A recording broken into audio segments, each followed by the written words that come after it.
এই গুলগুলি পিঠা গানটা মাথায় ঘুরতেছে অন লুপ। রকস্টার থেকে বেটার হয়েছে অ্যাটলিস্ট 10 দিব। বাইরে থেকে 15 বছর পরে দেখছি বাংলাদেশের সিনেমা অনেক কিছু চেঞ্জ হয়েছে, অনেক ভালো লাগছে। এক্সিলেন্ট খুবই ভালো একটা ছবি, খুবই ভালো লাগছে। এই স্পেশালি আরিফিন শুভর অভিনয়টা খুবই ভালো লাগছে, আর বিদ্যাসী এমনিতেই ভালো অভিনেত্রী, খুবই ভালো লাগছে আমাদের। 4 star, 4 out of 5, 4 out of 5।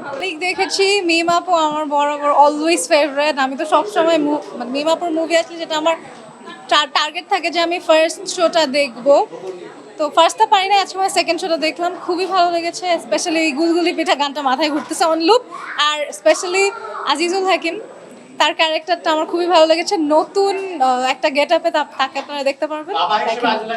কেমন দেখবেন? বাবা হিসাবে তো ডিফারেন্টলি দেখি, কিন্তু মুভিতে তো বাবা না, মুভিতে তো ক্যারেক্টার অনেক ভালো লেগেছে। হ্যাঁ একদম, সবাই বলছে বয়স নাকি কমে গেছে একদম 20 বছর, মাশাআল্লাহ অনেক ভালো। অবশ্যই তাদের কেমিস্ট্রি অনেক ভালো লেগেছে। দেখবো, বেশি কিছু বলবো না, আপনারা সবাই দেখবেন, চলে আসবেন।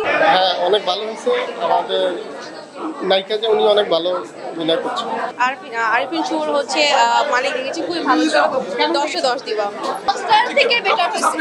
রকস্টার থেকে বেটার হয়েছে অ্যাটলিস্ট। ভাবছিলি মরে গেছি। মালিক দেখেছি 10 10 দিব।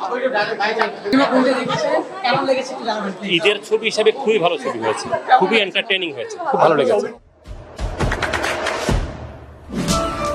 দেশে দেশে সবার সাথে দ্য নিউজ।